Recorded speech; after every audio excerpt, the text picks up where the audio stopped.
আমাদের নবী বিশ্ব নবী সাইয়্যিদুল মুরসালিন রাহমাতাল লিল আলামিন মুহাম্মাদুর রাসূলুল্লাহ সাল্লাল্লাহু আলাইহি ওয়াসাল্লাম কেমন সুন্দর ছিলেন, বাহ্যিকভাবে কেমন সুন্দর ছিলেন।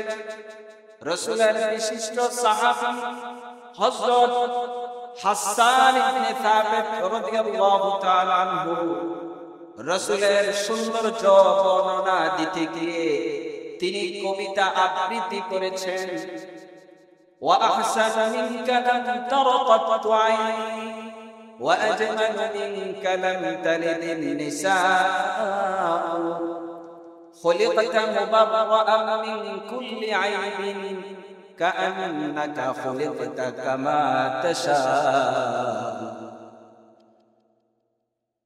শায়রুর রাসূল হাসান ইবনে সাবিত রাদিয়াল্লাহু তাআলা আনহু বলেন, ওয়া আহসানু মিনকা লাম তারাকাত আইনি, হে নবী, হে আমার প্রিয় হাবিব, আমার জীবন দশায় আপনার যে সুদর্শন সুন্দর এমন কোন মানুষ আমি দেখি নাই। ওয়া আজমালু মিনকা লাম তালিদিন নিসা, দুনিয়ার শুরু থেকে এই পর্যন্ত কোন মা এরকম সুদর্শন সুন্দর সন্তান জন্ম দেন নাই যেমনটা সুন্দর আপনি। কাআন্নাকা খুলিকতা মুবাররাআন মিন কুল্লি আইবিন, আপনাকে আল্লাহ তাআলা সমস্ত দোষ ত্রুটি থেকে পবিত্র করে সৃষ্টি করেছেন। কাআন্নাকা খুলিকতা কামা তাশা, যেমনটা নাকি আপনি যেভাবে চেয়েছেন আল্লাহ সেভাবেই আপনাকে সৃষ্টি করেছেন। এরপর আমাদের রাসূল কেমন সুন্দর ছিলেন, বাহ্যিক সৌন্দর্য কেমন ছিল।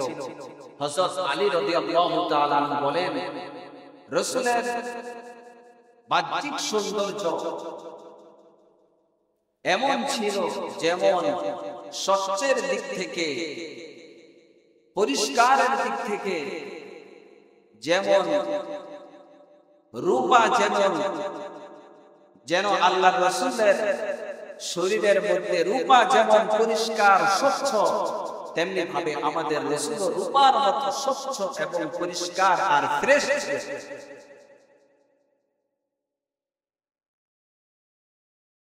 जहाँ चीज है क्या लौह कलम दे रहे हैं, खुद ना थे जुराह पर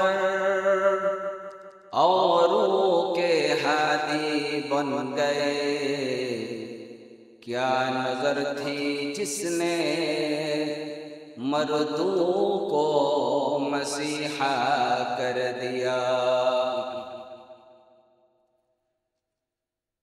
উপস্থিত সম্মানিত হাজিরিন, আল্লাহ জাল্লা জালালুহু ওয়া আম্মা নওয়ালুহুর দরবারে অসংখ্য অগণিত শুকরিয়া আদায় করছি, যিনি আমাদেরকে অত্যন্ত দয়া করে, মায়া করে, ভালোবেসে, মহব্বত করে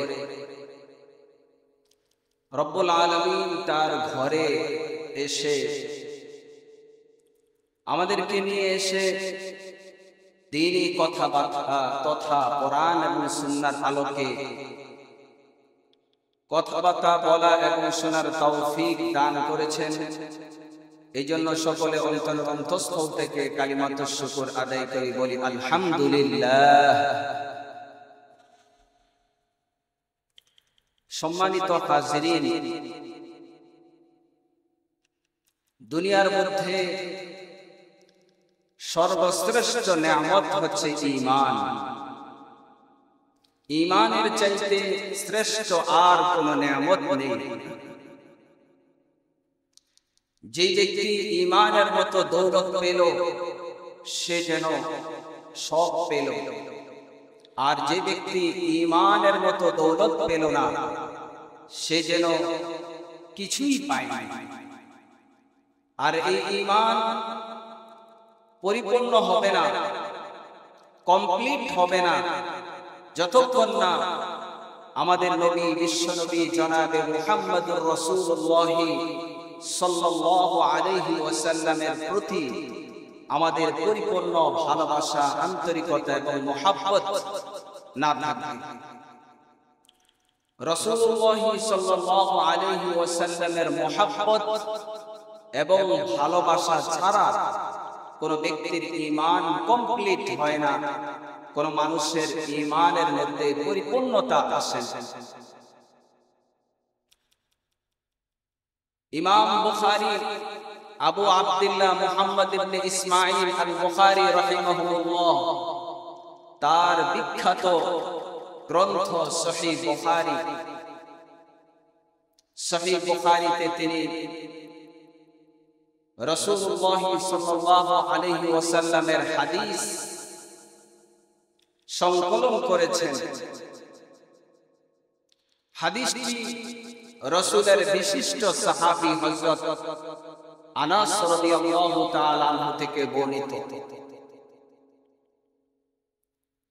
হযরত আনাস রাদিয়াল্লাহু তাআলা আনহু বলেন, আল্লাহর রাসূল সাল্লাল্লাহু আলাইহি ওয়াসাল্লাম বলেছেন, লা ইউমিনু আহাদুকুম হাত্তা আকুনা আহাব্বা ইলাইহি মিন ওয়ালিদিহি ওয়া ওয়ালাদিহি ওয়ান নাসি আজমাইন।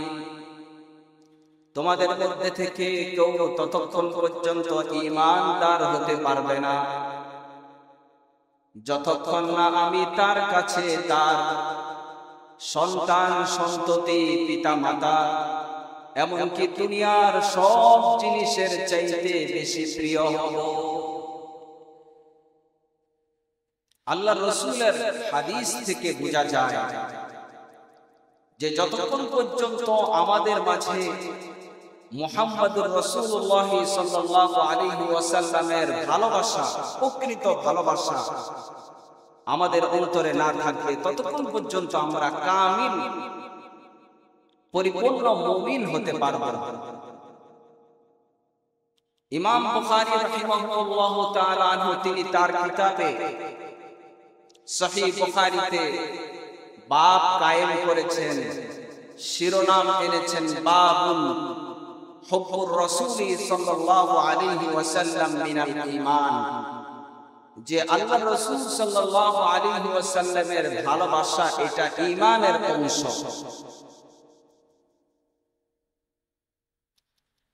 রাসূলুল্লাহ সাল্লাল্লাহু আলাইহি ওয়াসাল্লামের আরেকজন সাহাবী হযরত আবু হুরায়রা রাদিয়াল্লাহু তাআলা আনহু। আমরা কে না চিনি হযরত আবু হুরায়রা রাদিয়াল্লাহু তাআলা আনহুকে। হযরত আবু হুরায়রা রাদিয়াল্লাহু তাআলা আনহু যিনি অল্প সময়ের মধ্যে ইসলাম গ্রহণ করার কয়েক বছরের মাঝে রাসূলুল্লাহ সাল্লাল্লাহু আলাইহি ওয়াসাল্লামের থেকে এই পরিমাণ হাদিস বর্ণনা করেছেন যেই পরিমাণ হাদিস আর অন্য কোন সাহাবী থেকে পাওয়া যায় না। হযরত আবু হুরায়রা রাদিয়াল্লাহু তাআলা আনহু থেকে এরকম হাদিস বর্ণিত আছে, লা ইউমিনু আহাদুকুম ওয়াল্লাযী নাফসি বিয়াদি।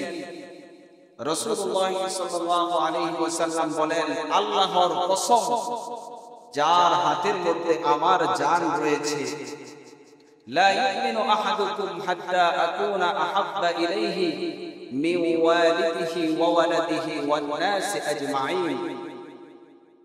তোমাদের মধ্যে কেউ প্রকৃত মুমিন হতে পারবে না যতক্ষণ না আমার মহব্বত, আমার ভালোবাসা তোমাদের অন্তরে তোমাদের সন্তান সন্ততি পিতা মাতা সকল জিনিস থেকে বেশি না হয়।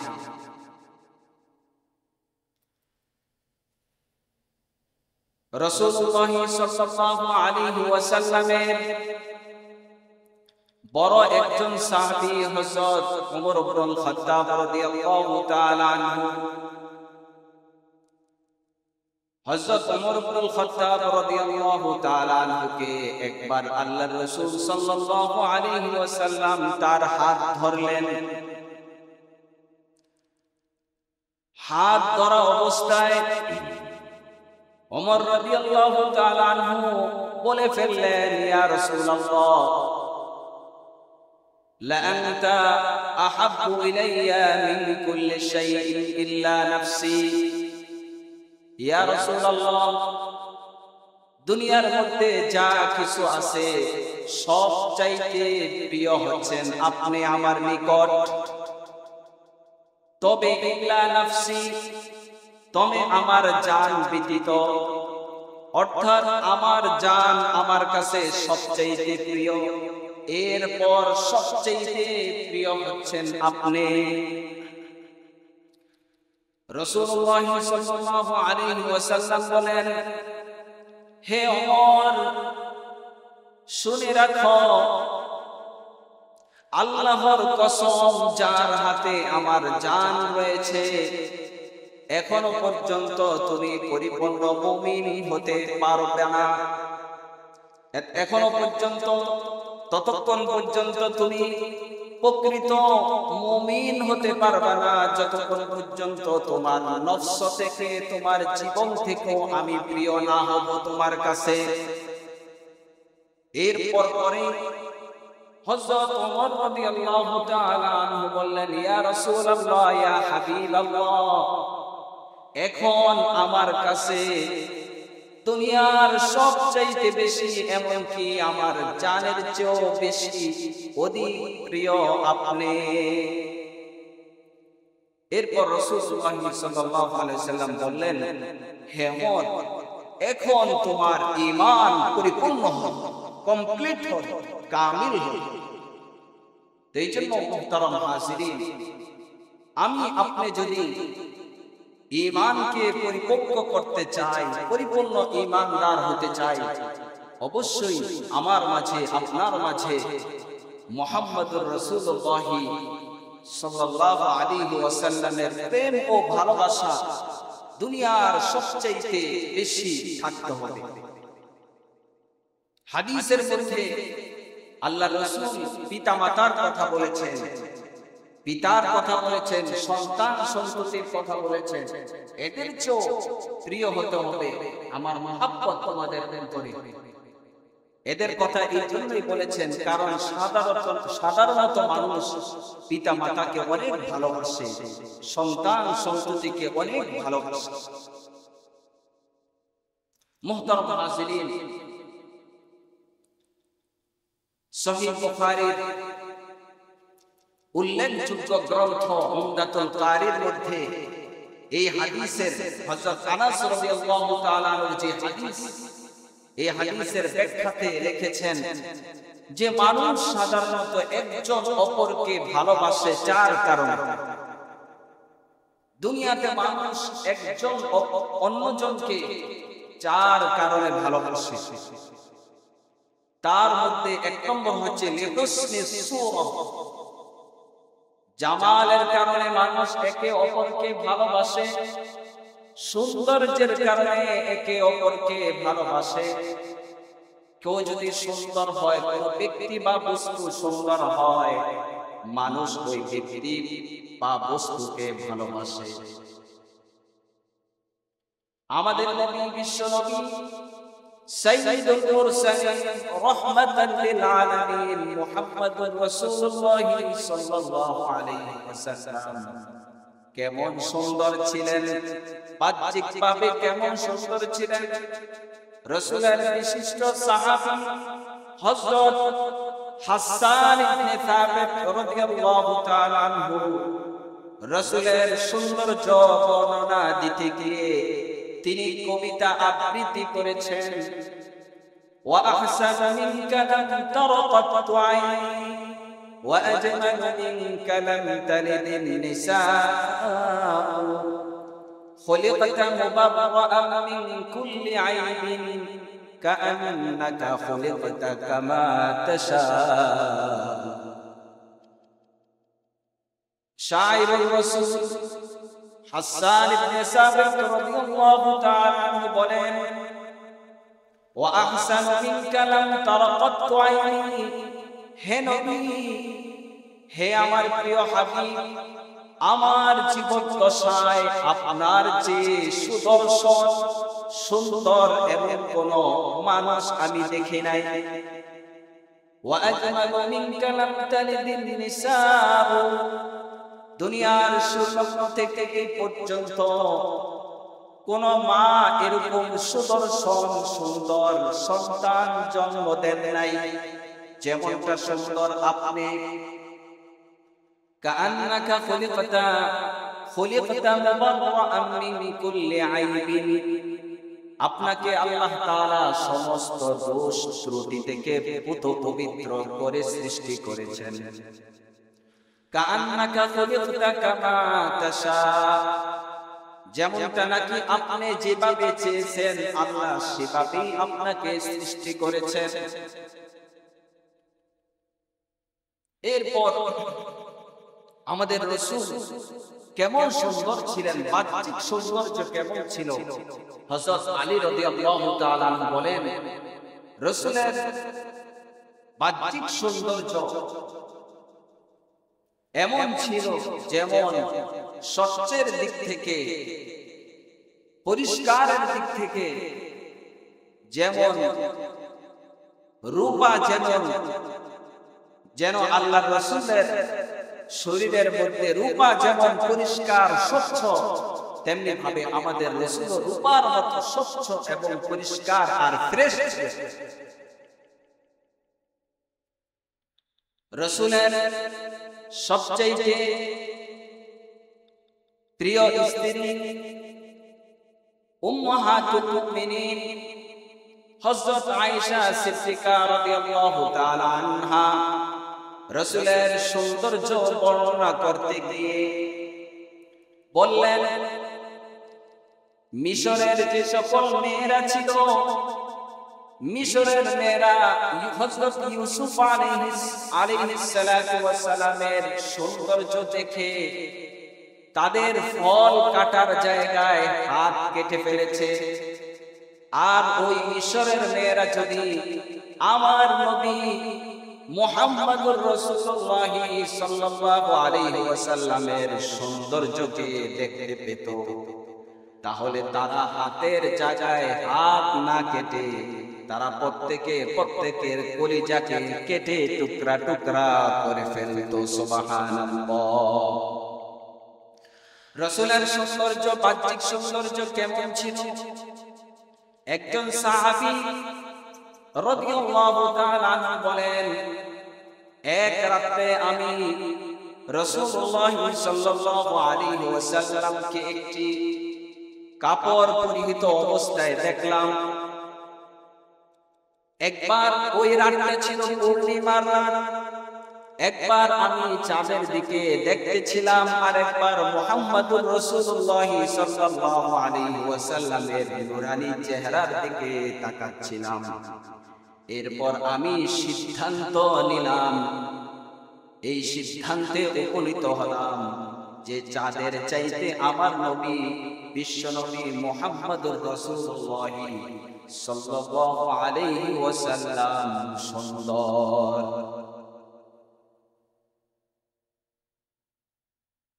তো এই জন্য মুহতারাম হাজিরিন, আমাদের রাসূলের বাহ্যিক সৌন্দর্য, আল্লাহর রাসূল সাল্লাল্লাহু আলাইহি ওয়াসাল্লাম কে যে সৌন্দর্য দান করেছেন, দুনিয়ার আর কাউকে এরকম সৌন্দর্য, মাধুর্যতা, এরকম সম্মান মর্যাদা আর কাউকে আল্লাহ তাআলা দান করেন নাই।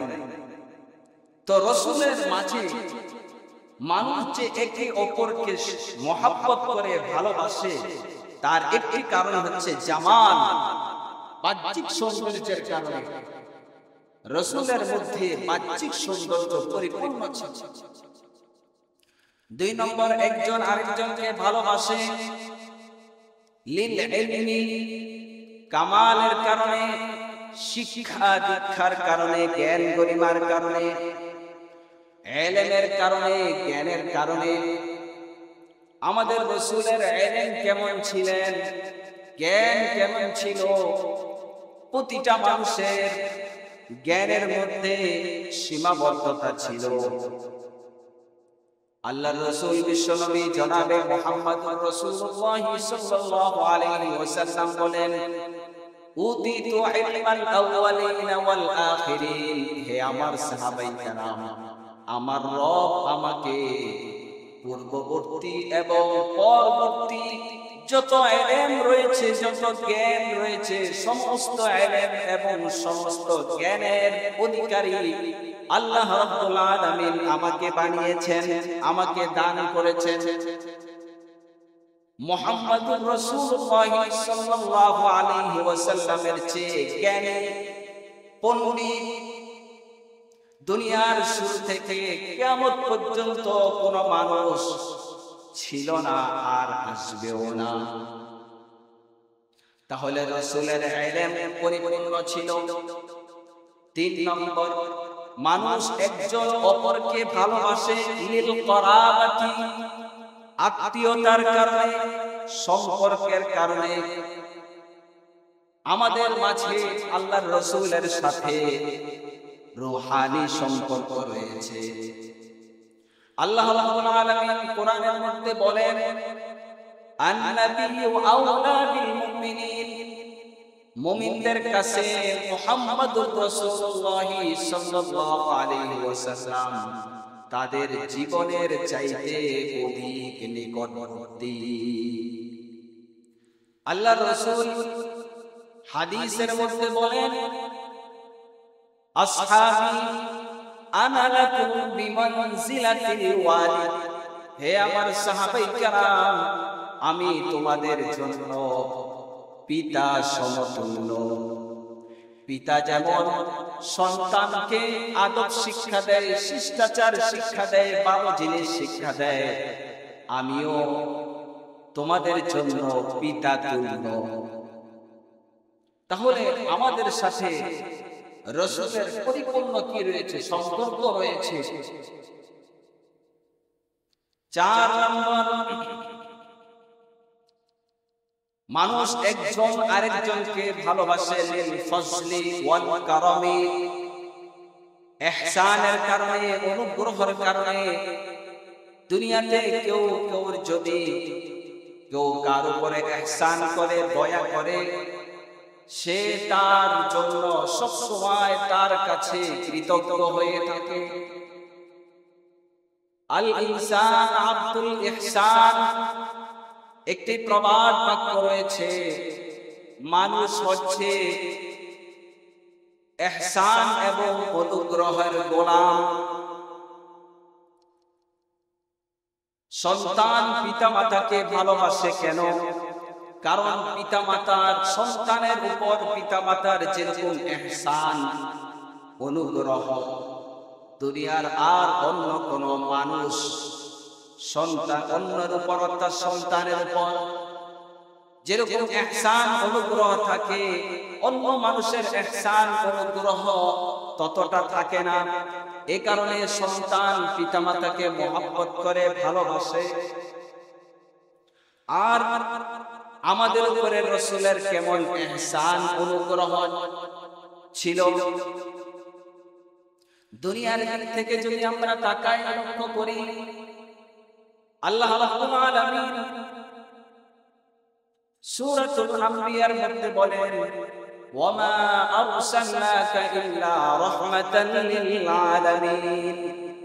হে নবী, আমি বিশ্ববাসীর জন্য আপনাকে রহমত স্বরূপ প্রেরণ করেছি। আমাদের নবী মুসলমানদের জন্য যেমন রহমত, কাফেরদের জন্য তেমন রহমত। নবী যেমন বড়র জন্য রহমত, ছোটর জন্য রহমত, শিশুর জন্য যেমন রহমত, যুবকের জন্য রহমত, বয়োবৃদ্ধের জন্য রহমত, পুরুষের জন্য রহমত, নারীর জন্য রহমত। মুহাম্মদুর রাসূলুল্লাহ সাল্লাল্লাহু আলাইহি ওয়াসাল্লামের ইহসান অনুগ্রহ আমাদের উপর কেমন, কত বেশি। মুহাম্মদুর রাসূলুল্লাহ সাল্লাল্লাহু আলাইহি ওয়াসাল্লামের ইহসান অনুগ্রহ আমাদের উপর যত যে পরিমাণ, দুনিয়ার আর কারো ইহসান আল্লাহ ব্যতীত দুনিয়ার আর কারো ইহসান অনুগ্রহ অত বেশি আমাদের উপরে নেই। রাসূলের নবী আমাদেরকে হেদায়েতের পথ দেখিয়েছেন, আল্লাহর পথ দেখিয়েছেন, জান্নাতের পথ দেখিয়েছেন, জাহান্নাম থেকে বাঁচার পথ দেখিয়েছেন। মুহাম্মদুর রাসূলুল্লাহ সাল্লাল্লাহু আলাইহি ওয়াসাল্লাম যখন দুনিয়াতে এসেছিলেন, ওই দুনিয়াতে তখন তৎকালীন সময়ে মানুষ ছিল, কিন্তু মানুষের মধ্যে মনুষ্যত্ব ছিল না। মানব ছিল, মানবের মাঝে মানবতা ছিল না। সমাজ ছিল, কিন্তু সমাজের মধ্যে সামাজিকতা ছিল না। জীবিত কন্যা সন্তানদেরকে দাফন করা হতো। হানাহানি, মারামারি, কাটাকাটি, ফিতনা ফাসাদ, যুদ্ধ বিগ্রহ তাদের মাঝে লেগেই থাকতো। এমন সময় মুহাম্মদুর রাসূলুল্লাহ সাল্লাল্লাহু আলাইহি ওয়াসাল্লাম আল্লাহর তরফ থেকে আমাদের মাঝে নবী হয়ে, রাসূল হয়ে এসে আমাদের মধ্যে এমন ভাবে ঐক্য কায়েম করেছেন, আমাদের মধ্যে এমন ভাবে মহব্বত আর আন্তরিকতা সৃষ্টি করেছেন, যেন তারা সকলেই ভাই ভাই হয়ে গিয়েছে। রাসূলের ইহসান অনুগ্রহ দুনিয়ার সবচাইতে বেশি। পরকালের দিকে যদি আমরা লক্ষ্য রাখি, যে পরকালে রাসূলুল্লাহ সাল্লাল্লাহু আলাইহি ওয়াসাল্লামের সুপারিশ ছাড়া কেউ জান্নাতে যেতে পারবে না। রাসূলের হাতের হাউজে কাউসারের পানি পান করা ব্যতীত কোন মানুষ তার পিপাসা নিবারণ করতে পারবে না। রাসূলের ইহসান দুনিয়াতেও রয়েছে, পরকালেও রয়েছে। মুসলমানদের জন্য, মুসলমানদের উপর রাসূলের যেমন ইহসান, কাফেরদের উপরও রাসূলের ইহসান অনুগ্রহ রয়েছে। মক্কাতে যখন আমাদের নবী, বিশ্ব নবী জনাবে মুহাম্মদুর রাসূলুল্লাহ সাল্লাল্লাহু আলাইহি ওয়াসাল্লাম ছিলেন, তখন কাফেররা ঠাট্টা করে, মজাক করে, বিদ্রোহ করে রাসূলকে বলতে, হে মুহাম্মদ, তোমার রব না, তোমার রব কেন আমাদের উপরে আযাব পাঠান না? আমরা তো তোমাকে মানি না। তুমি না বলছো তোমার কথা না মানলে তোমার রব আযাব পাঠাবেন, ওই আযাব পাঠাইতে বলো। আল্লাহ তাআলা আয়াত নাযিল করে দিলেন, ওমা কানা আল্লাহু লিউআযিবাহুম ওয়া আনতা ফীহিম ওমা কানা আল্লাহু মুআযিবাহুম ওয়া হুম ইস্তাগফিরুন।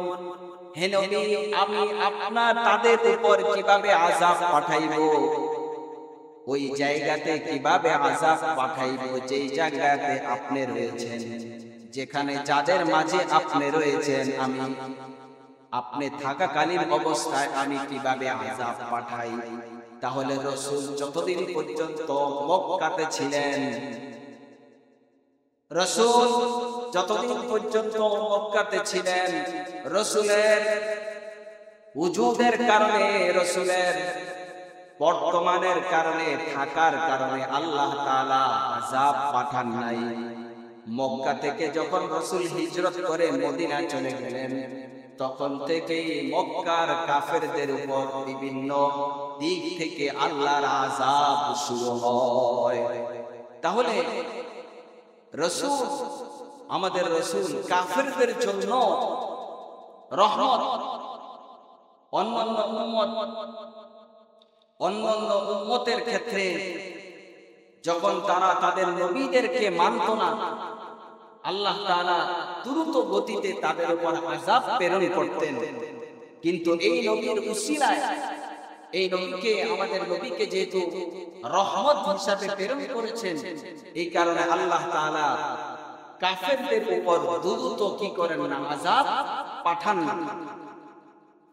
তো বলতেছিলাম মুহতারাম হাজিরিন, মানুষ একজন অপরজনকে মহব্বত করে, ভালোবাসে চার কারণে। চারটা জিনিস সাধারণত দেখে: জামাল সৌন্দর্যের কারণে, কামাল যোগ্যতার কারণে, করাবত আত্মীয়তার কারণে, নওয়াল ইহসান এবং অনুগ্রহের কারণে। আর এই চারটা ভালোবাসার যে চারটা কারণ আমাদের রাসূল বিশ্বনবী জনাবে মুহাম্মদুর রাসূলুল্লাহ সাল্লাল্লাহু আলাইহি ওয়াসাল্লামের মাঝে পরিপূর্ণভাবে বিদ্যমান রয়েছে। এই কারণে আমাদেরকে রাসূলকে সবচাইতে বেশি ভালোবাসতে হবে। রাসূলকে ভালো না বাসলে ঈমান পরিপূর্ণ হবে না, ঈমানের মধ্যে তরতাজা আসবে না। এরপর আসুন আল্লাহ রাসূলের সাহাবীগণ আল্লাহর রাসূলকে কেমন ভালোবাসতেন, কেমন মহব্বত করতেন। রাসূলকে সাহাবায়ে কেরাম এতটা এই পরিমাণ ভালোবাসতেন যে রাসূলের জন্য নিজের জীবনটাকেও বিলীন করে দিতে তারা কোনো রকমের দ্বিধাবোধ করেন নাই। আমরা সকলেই নাম শুনেছি একজন সাহাবী, তার নাম হচ্ছে হযরত খুবাইব রাদিয়াল্লাহু তাআলা আনহু। কাফেররা যখন তাকে গ্রেফতার করে তাকে যখন হত্যা করার জন্য বিশাল বড় মাঠে নিয়ে গেল, তাকে হত্যা করার পূর্বে হযরত খুবাইব রাদিয়াল্লাহু তাআলা আনহুকে শাহাদাত করার পূর্বে খুবাইব রাদিয়াল্লাহু তাআলা আনহু কাফেরদের কাছে অনুমতি চাইলেন, হে কাফের সম্প্রদায়, আমার এই সময়টা হচ্ছে দুনিয়া থেকে চলে যাওয়ার শেষ সময়, আমার রবের সাথে সাক্ষাৎ করার সময়। আমি তোমাদের কাছে 2 রাকাত সালাত আদায় করার জন্য অনুমতি চাচ্ছি। কাফেররা হযরত খুবাইব রাদিয়াল্লাহু তাআলা আনহুকে 2 রাকাত সালাত আদায় করার অনুমতি দিলেন। হযরত খুবাইব রাদিয়াল্লাহু তাআলা আনহু 2 রাকাত সালাত আদায় করলেন। সালাত আদায় করে বললেন, হে সম্প্রদায়, যদি তোমরা আমার ব্যাপারে এই ধারণা না করতে যে আমি মনে হয় মৃত্যুর ভয়ে নামাজকে লম্বা করছি, তাহলে আমি এই 2 রাকাত সালাতকে আরো দীর্ঘায়িত করতাম। এরপর হযরত খুবাইবকে যখন পাথর মারা হলো, আঘাত করা শুরু হলো, হত্যা করা শুরু হলো, তার হাতের শরীরের এক একটা অঙ্গকে কাটা হলো। তাকেও কাফেররা যখন হত্যা করছিল, এমন সময় আবু সুফিয়ান তখন মুসলমান হন নাই।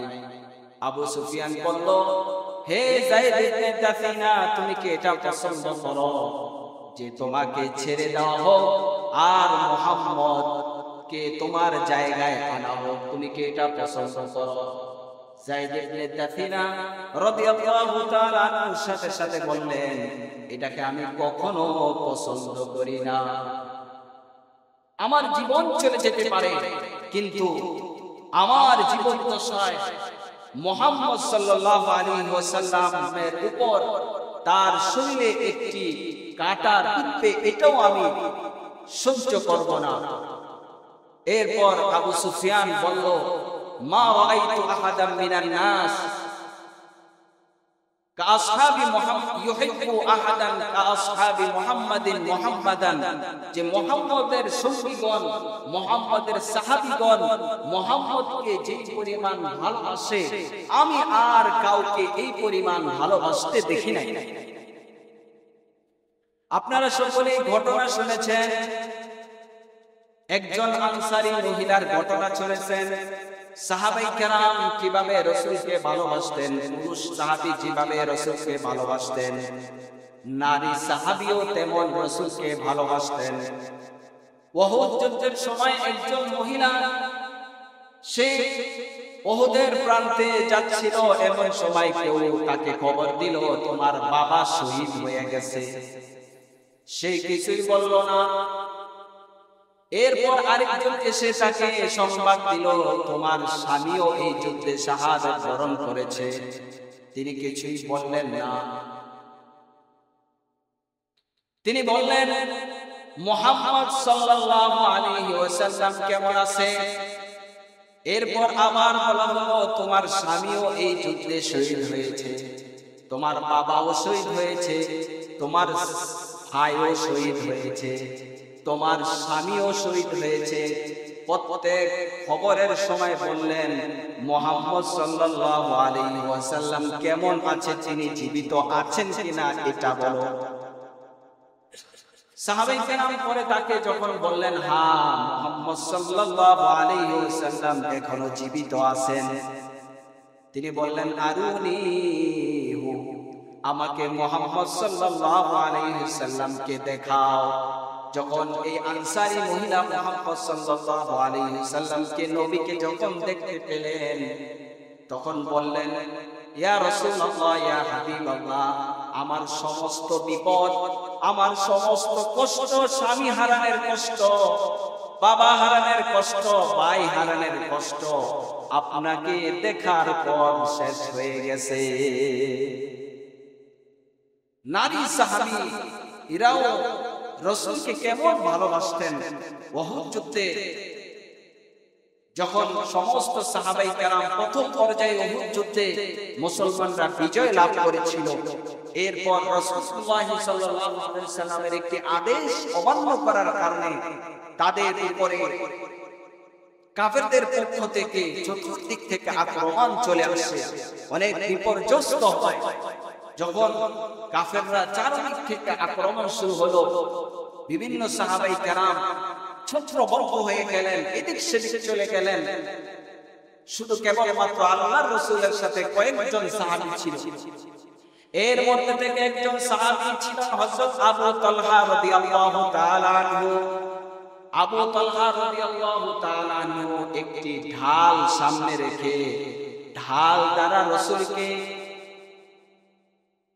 রাসূলকে বাঁচাইতেছিলেন, রাসূলকে সর্বদিক থেকে রাসূলের নিরাপত্তা দিচ্ছিলেন, রাসূলকে সেভ করছিলেন। অর্থাৎ আবু তালহা রাদিয়াল্লাহু তাআলার সামনে একটি ঢাল ছিল, এই ঢালের পিছনে আবু তালহার পিছনে আমাদের রাসূল বিশ্বনবী জনাবে মুহাম্মদুর রাসূলুল্লাহ সাল্লাল্লাহু আলাইহি সাল্লাম ছিলেন। আর আবু তালহা রাদিয়াল্লাহু তাআলা আনহু তিনি একজন তীরন্দাজ সাহাবী ছিল, অনেক বড় তীরন্দাজ সাহাবী ছিল। উহুদ যুদ্ধে 2টি ধনুক অথবা 3টি ধনুক কাফেরদেরকে তীর নিক্ষেপ করে তিনি ভেঙে ফেলেছিলেন। একবার ওই সময়ে আল্লাহর রাসূল সাল্লাল্লাহু আলাইহি ওয়াসাল্লাম একবার উকি মেরে দেখতেছিলেন কাফেরদের অবস্থা। আবু তালহা রাদিয়াল্লাহু তাআলা বললেন, ইয়া রাসূলুল্লাহ, আপনি উকি মেরে দেখিয়েন না, ইউসিবুকা সাহমুন মিন সিহামিল কওম, হতে পারে কাফেরদের পক্ষ থেকে কোনো একটা তীর আপনার গায়ে লেগে যেতে পারে।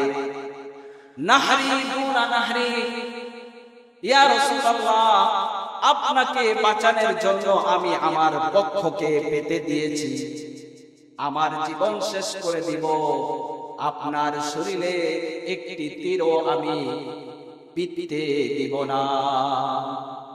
এরকম সাহাবায়ে কেরাম মেয়ের রাসূলের প্রতি ভালোবাসা এবং মহব্বত ছিল।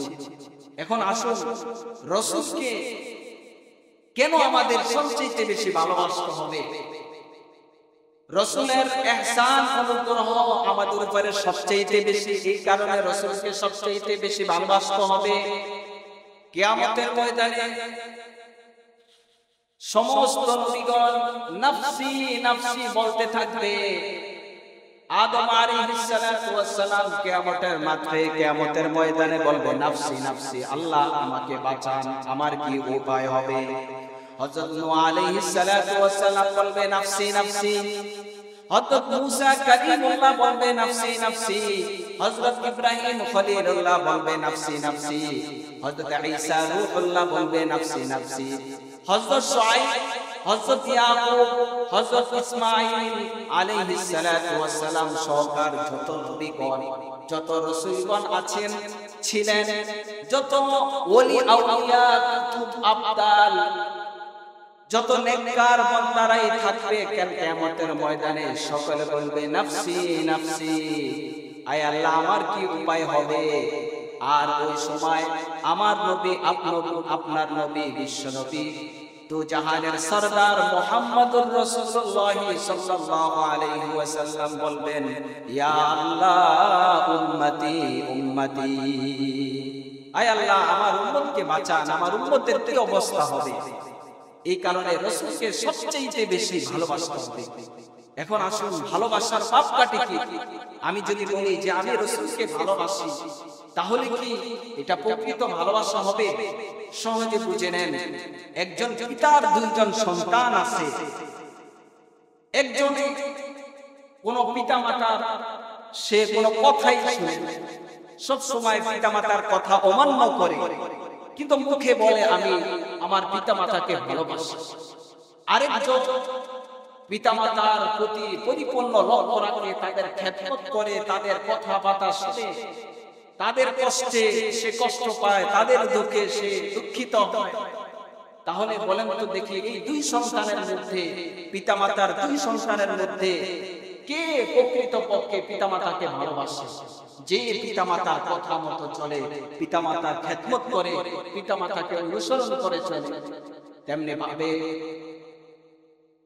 এই উম্মতের মধ্যে যারা বলে রাসূলকে মুহাব্বত করি, রাসূলকে ভালোবাসি, কিন্তু তাদের মধ্যে রাসূলের অনুসরণ অনুকরণ নাই। আর যাদের মধ্যে রাসূলের পরিপূর্ণ অনুসরণ অনুকরণ পাওয়া যাবে, তারাই হবে রাসূলের প্রকৃত পক্ষে রাসূলকে ভালোবাসে এবং মানুষ। রাসূলের আশিক ওই সমস্ত মানুষই হবে যারা রাসূলকে অনুসরণ করে, তাদের ব্যক্তিগত জীবনে, তাদের পারিবারিক জীবনে, তাদের রাষ্ট্রীয় জীবনে, সর্বক্ষেত্রে রাসূলের প্রমাণ মেনে যারা চলে, কোরআন অনুযায়ী, রাসূলের সুন্নাহ অনুযায়ী যারা চলে, তারাই হচ্ছে প্রকৃতপক্ষে রাসূলকে ভালোবাসে। আর যারা শুধু মুখে বলে রাসূলকে ভালোবাসে, কিন্তু তাদের শরীরে ব্যক্তিগত জীবনে রাসূলের সুন্নাহ নাই, পারিবারিক জীবনে রাসূলের সুন্নাহ নাই, রাষ্ট্রীয় জীবনে রাসূলের সুন্নাহ নাই, তাহলে তারা প্রকৃতপক্ষে রাসূলকে ভালোবাসে না। আমাদের দেশের মানুষরা মনে করে আমাদের নবীকে মনে হয় পাঠাইছে নামাজই শিক্ষা দেওয়ার জন্য, রোজা, হজ, যাকাত, ঈমান এইগুলো শিক্ষা দেওয়ার জন্যই মনে হয় রাসূলকে আল্লাহ তাআলা পাঠাইছেন। ইসলামের সম্পর্ক, কোরআনের সম্পর্ক এইগুলা শুধু মসজিদ মাদ্রাসার সাথে, মসজিদ মাদ্রাসার বাহিরে সামাজিকতার মধ্যে, সমাজের মধ্যে, রাষ্ট্রের মধ্যে মনে হয় রাসূলের কি নাই, আদর্শ নাই, রাসূলের সুন্নাহ নাই। আসলে এই ধারণাটা হচ্ছে একেবারে ভুল। আমাদের রাসূল মুহাম্মদুর রাসূলুল্লাহ সাল্লাল্লাহু আলাইহি ওয়াসাল্লামকে আল্লাহ তাআলা প্রেরণ করেছেন, পাঠিয়েছেন মানুষের ব্যক্তিগত জীবন কিভাবে সে কাটাইবে, সামাজিক জীবন সে কিভাবে কাটাবে, পারিবারিক জীবন, রাষ্ট্রীয় জীবন কিভাবে রাষ্ট্র পরিচালনা করবে, সব ক্ষেত্রের শিক্ষা দেওয়ার জন্য আমাদের রাসূলকে আল্লাহ তাআলা প্রেরণ করেছেন। আমাদের রাসূল শুধুমাত্র কেবল একজন নবী ছিলেন না, তিনি একদিকে যেমন আল্লাহর প্রেরিত নবী রাসূল ছিলেন, আরেক দিকে ছিলেন একটি রাষ্ট্রপ্রধান ছিলেন। তো এই জন্য আমরা মসজিদে এসে আল্লাহ এবং রাসূলকে মানি, আর মসজিদ থেকে যখন বের হয়ে যায় তখন আল্লাহ এবং তার রাসূলকে অনুসরণ করি না, তাহলে এটা প্রকৃত মহব্বত আর ভালোবাসা বলবেন। একজন সাহাবী, রাসূলের একজন সাহাবী হযরত সাওবান রাদিয়াল্লাহু তাআলা আনহু, তিনি রাসূলের গোলাম ছিলেন। তিনি রাসূলকে এত ভালোবাসতেন, মুহাব্বত করতেন। একদিন রাসূলের দরবারে মনক্ষুণ্ণ অবস্থায়, পেরেশান অবস্থায় বসা। রাসূল যার চেহারার দিকে তাকায়া বললেন, হে সাওবান, তোমার কি হয়েছে? সাওবান বলল, ইয়া রাসূলুল্লাহ, দুনিয়াতে তো যখন ইচ্ছা তখনই আপনাকে দেখতে পারি। আমার মনের অবস্থা এমন হয়ে গেছে, আপনাকে না দেখলে আমি টিকতে পারি না, ঠিক থাকতে পারি না। দুনিয়াতে তো যে কোনো সময় আপনাকে দেখতে পারি, কিন্তু পরে কালে তো আপনি জান্নাতে নবীদের সাথে থাকবেন, আপনার মর্যাদা অনেক উঠতে থাকবে। তখন তো মনে হয় আমরা যে কোনো সময় আপনার সাথে সাক্ষাৎ করতে পারবো না। তখন এই ব্যক্তিতে আল্লাহ তাআলা কোরআনের আয়াত নাযিল করেন, ওয়া মাইয়ুতি'ল্লাহা ওয়ার রাসূল ফাউলাইকা মা'আল্লাযীনা আন'আমা আল্লাহু আলাইহিম মিনান নাবিয়্যিনা ওয়াস-সিদ্দীকিনা ওয়াশ-শুহাদা'i ওয়াস-সালিহিন। আল্লাহ বলেন, যারা আমার আনুগত্য করবে তার ব্যক্তিগত জীবনে, পারিবারিক জীবনে, সামাজিক জীবনে, রাষ্ট্রীয় জীবনে, যারা আমি আল্লাহর আনুগত্য করবে, আমার রাসূল মুহাম্মদুর রাসূলুল্লাহ সাল্লাল্লাহু আলাইহি ওয়াসাল্লামের আনুগত্য করবে, তাদের ঠিকানা নবীদের সাথে হবে, শহীদদের সাথে হবে, সিদ্দিকীনদের সাথে হবে, সালেহিনদের সাথে, তাদের ঠিকানা জান্নাতে হবে।